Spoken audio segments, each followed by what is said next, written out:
Here's Doncic. Driving in. And Doncic throws it down.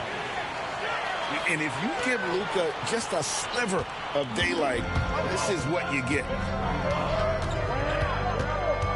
Down low. Wembanyama. Tries. Yama. Here's Nowitzki. Off with the layup. And here's Edwards from the arc. The rebound by the Bucks. And just over a minute played here in the start of the game. And Greg, it didn't take long for Anthony Edwards to prove himself in the NBA. There's so much to like about his game. As outstanding as his offense is, his defense cannot be overlooked. He is a lockdown presence when he needs to be. You have to be aware of Wembanyama. And here is Doncic. Greg, you think about oversized point guards, and the gold standard has always been Magic Johnson. Now you look at Luka Doncic, and he's certainly big for that position. Definitely some positive similarities, right? But the big difference is one of those guys has 5 rings, and that's not a knock on Doncic. This is a team sport, but Magic's ability to affect winning was right there with another MJ, Michael Jordan.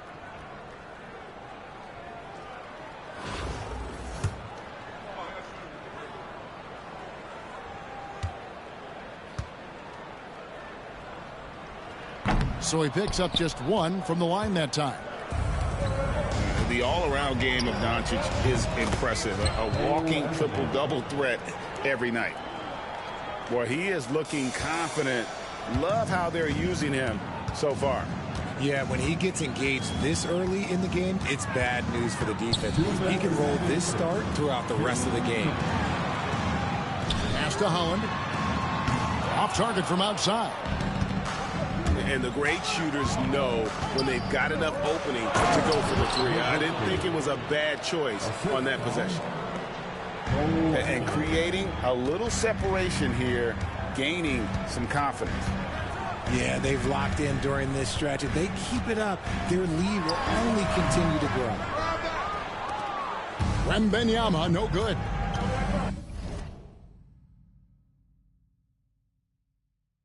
Only won one playoff series in your 11-year career, but you got an opportunity to change that. And you don't have to be the star. You just be a strong sidekick to Anthony Edwards, and there's good news for you. Now, when you were out, Jules, it was a rough start when you first got to Minnesota, kind of. Then you went out with injury. The Timberwolves went 5-8 in February.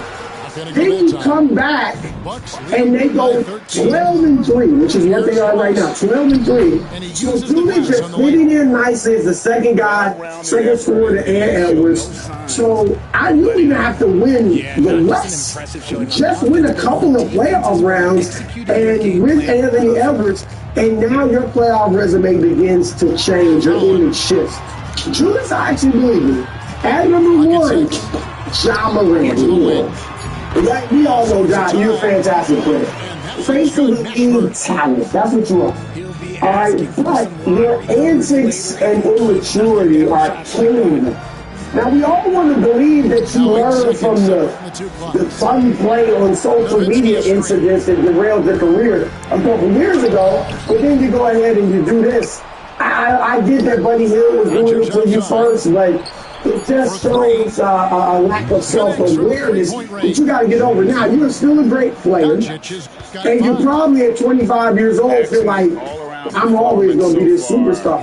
I'm going to name a few guys that had stats that can win. I'm talking about dogs, too. Derrick Rose and Penny Hardaway, right?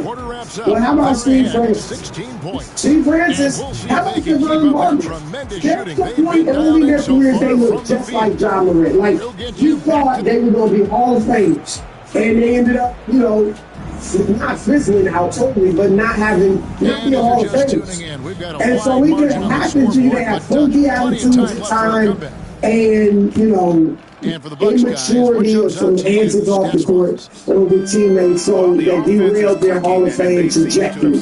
I don't want that to happen in Utah. You also get hurt a lot. I don't know if that's you, if that's his bad luck or whatever, but you got to start doing everything you can to take care of your body. You've never played 70 games. You've only played more than 65 once in your 6-year career. I just want you to reach your full potential, which is MVP, face of the league caliber player. And you still got plenty of time to turn it around and do that. So, I do believe in you. Go ahead and Did you add to the cautionary tales, Gilbert? yes, Yeah, it was that. You know what I mean? That was real. Yeah, no, but see, absence of greatness. It was absolute. I like putting things through. It's thoughtful, there's historical references, it's balanced, it's poetic. No, how much he loves him, bandwidth and immaturity. I'm a former writer. I'm serious. Check. It's so good. It's so good. That's why it's hard for me to follow first. But I've had some that I think Kevin Ross will like. I'm adding Stefan Diggs. And it's motivation. It is motivation because I think that he has a real chance to keep his legacy.